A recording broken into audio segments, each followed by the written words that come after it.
G'day everybody, my name is Lo, and welcome to the channel. So we have another Fat Electrician reaction. I had to reread this one a couple of times just to make sure I didn't read it wrong. Eggnog Riot at West Point, a military Christmas story. So let's jump in. Let's have a look at this one. It was the night before Christmas, and all the cadets at West Point got hammered, destroyed their barracks, and tried to kill several of their instructors. Huh?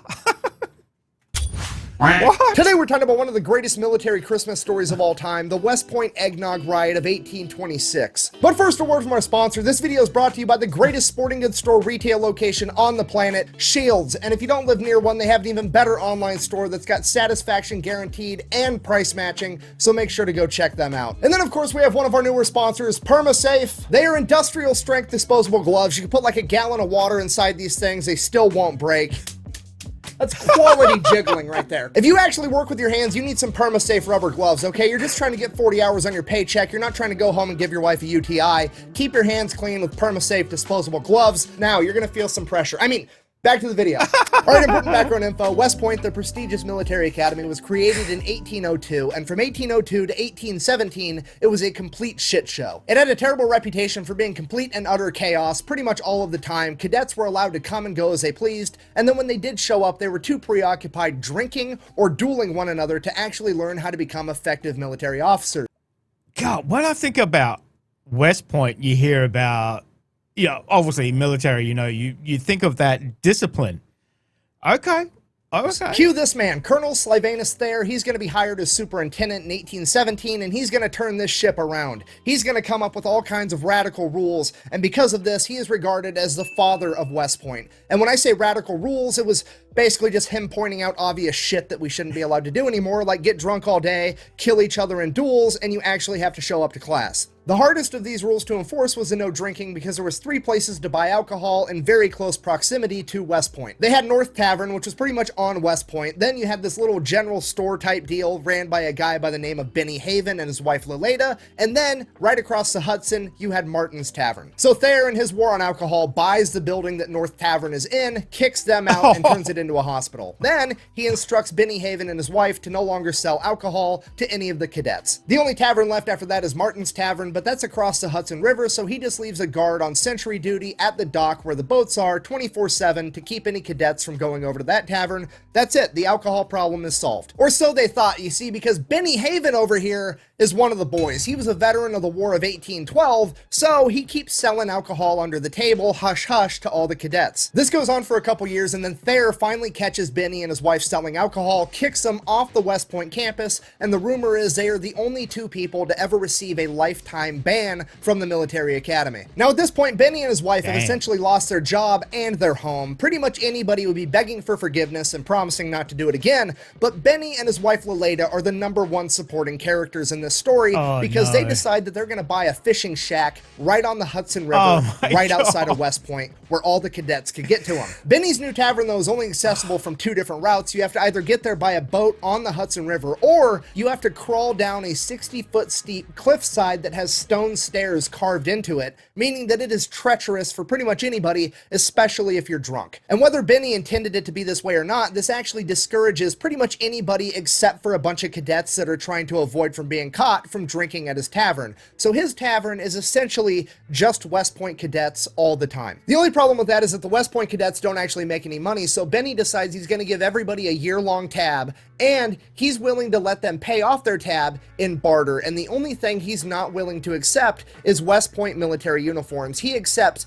everything else, including their shoes. Okay, if you're not picking up what I'm putting down, I'm trying to tell you that a grizzled veteran from the War of 1812 has opened up a bar right outside of West Point, and all the cadets can go there, get drunk, and pay for it with shit that they've stolen. Strategically transferred to his location. So obviously all the cadets love this guy. He's probably the most influential bartender in American history. Any big military name from that era that went through West Point was friends with Benny Haven. Ulysses S. Grant, homeboys. Damn. Even Edgar Allan Poe is quoted as saying that Benny was the only congenial soul in that godforsaken place. So that's the deal. That's where everybody goes to drink and get their alcohol. It's from Benny Haven's Tavern, except for the 2 times a year where the cadets are actually allowed to drink on campus, and that is 4th of July and Christmas. Fast forward, 4th of July, 1826, all the cadets are drinking on campus openly because they're allowed to, because it's 4th of July, and they get absolutely hammered. At which point they decided that they were going to perform a snake dance. I have no idea what that is, but apparently at the end of it, they ran over,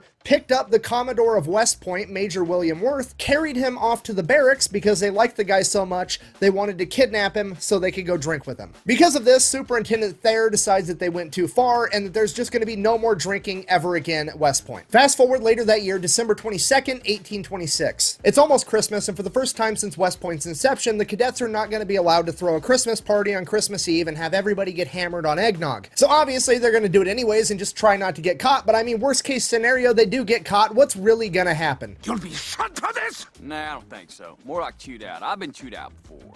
Some of the cadets sneak off and they go across the Hudson River to Martin's Tavern, where they can get a better deal on buying a bunch of alcohol, and their goal is to get at least half a gallon of whiskey for the eggnog. Oh. That being said, anything worth doing is worth overdoing, so naturally they end up with 2 gallons of whiskey, and they get caught by the guard on the way back, a private by the name of James Dugan, and they end up bribing him with 35 cents to look the other way. Next day, December 23rd, all the cadets are still stealing food and anything else they could want for this party. While that's going on, the staff have their Christmas party at Thayer's house. It's at this Christmas party that Thayer decides that he's going to be a pretty cool guy. He knows that the cadets are going to drink tomorrow, but he's just going to turn a blind eye. He's not going to increase the amount of guards or the amount of staff on duty. He's just going to look the other way. He's going to have the same old 2 officers on staff making sure everything's okay. He knows they're going to drink. They can drink. Let them think they got away with it. It'll be fine. So that gets decided, and the next order of business is to figure out what they're going to do with the class fuck-up Jefferson Davis. Yeah, like as in the president of the Confederacy in the future at this point. Apparently he has quite the drinking problem, and he's not very slick about it because he has the distinct honor of being the first student to ever be arrested for going to Benny's Tavern, and he just got back from being hospitalized for 4 months because the second time he got caught at Benny's Tavern, he tried to make a getaway and ended up falling down the 60-foot cliff on the stone stairs to get Ouch. there, and he's been hospitalized ever since, and he just got back to class. Fast forward again, December 24th, Christmas Eve, day of the party. During the day, all the cadets are going out, they're buying all the fresh eggs, all the fresh milk from the local farmers. Some of them go over to Benny's Tavern. They end up buying an extra gallon of moonshine in case the 2 gallons of whiskey aren't enough. And Benny's wife Lolita also makes him a bunch of mutton, which they're going to take back to the barracks and heat in the middle of the night as a drinking snack while they're getting drunk on eggnog. Eggnog and mutton, which is disgusting to think about. All right, fast forward a couple hours. Everybody's been released for the day. They're all hanging out at the barracks. It's nighttime. It's time to get this party started. They break out the wooden buckets. They start mixing the eggs and the milk and the booze to make their eggnog. The 2 officers that are in charge of everybody, Captain Ethan Hitchcock and Lieutenant William Thornton, are going to bed at like 11, midnight. That's when the party's really going to start. And that's pretty much exactly what happens. Hitchcock and Thornton go to bed, and then everybody else just kind of starts drinking quietly in their barracks rooms, amongst themselves, hanging out in the hall, having a good time. And naturally, as the night goes on, things get a little bit louder and a little bit louder as everybody gets drunker and drunker, and finally, at 4 a.m., Captain Hitchcock is awoken by a bunch of noise. So Captain Hitchcock gets up out of bed. He's going to go investigate, but he knows exactly what he's going to find. This dude's been in the army his whole life. He knows it's just a bunch of cadets drinking on Christmas Eve. It's not really that big of a deal. All he's going to do is he's going to go find the first group he can, tell them to be quiet. They're going to tell everybody else, and everything's going to be completely fine. So that's exactly what he does. He goes upstairs to the first of many barracks rooms. It has a bunch of cadets drinking inside of it, pokes his head in the door, and is like, "Hey, shut the fuck up and go to bed." And they're like, "Cool, our bad." And he leaves. He goes back to his room. And that should have been the end of the entire thing. So Captain Hitchcock is laying in bed. Sure enough, somebody starts banging on his door. So he pops up, goes to check the door. There's nobody there. Looks down the hallway.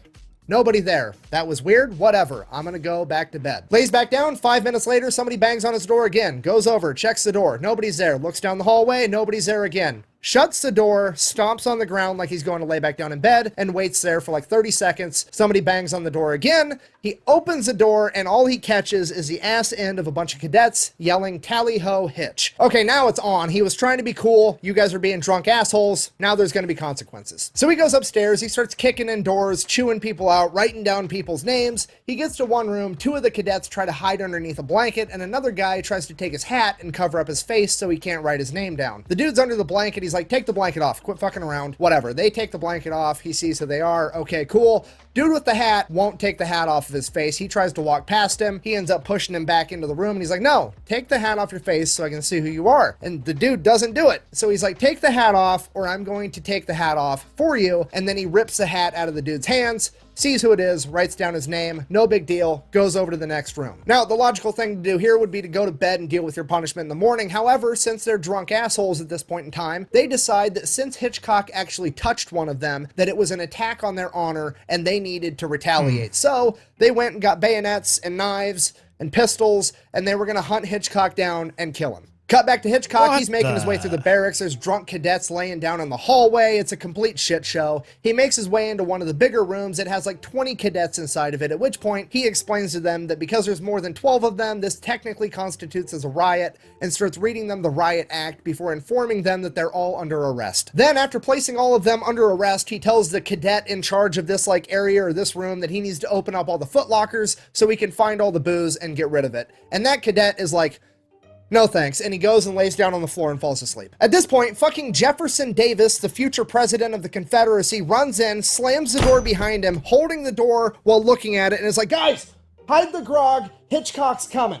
And then he turns around and Hitchcock's right there, and he's like, "Oh, damn." At this point, Captain Hitchcock looks at Jefferson Davis and is like, "Take your dumb ass to bed." And he's like, "Okay." And then he goes to bed, falls asleep. That's the rest of the story for him. Yeah, Captain Hitchcock literally just told the future president of the Confederacy that it's past his bedtime, and he listened. This man is the biggest gangster in the entire story. Captain Hitchcock then turns around to the 20 cadets that he was just chewing out, looks at them, they look at him, he looks at them, he looks at the guy that fell asleep on the floor, not respecting his authority, and he's like, "I have no idea what to fucking do right now." So he just turns around and he leaves. He walks away. And while all this is going on, outside the barracks, there's an active duty private that's on sentry duty over the night, and he's got a drum with him to alert everybody in case like there's a fire or somebody attacks, or he just needs everybody to wake up. He has this emergency drum. And a bunch of drunk cadets come up to this poor private and are like, "Hey, give me your fucking drum set." So they steal this private's drum set and just start playing it. This ends up waking up the other officer, Lieutenant Thornton, who goes to investigate what's going on. Apparently at this point, the Eggnog Riot, mutiny, rebellion, whatever you want to call it's really kicked off, and the idea is spread that we're going to kill some of the West Point staff because Thornton is immediately stopped by a student that has a fucking sword. To which Lieutenant Thornton is like, "What the fuck are you doing? Put the goddamn sword down." And the drunk cadet like grumbles something,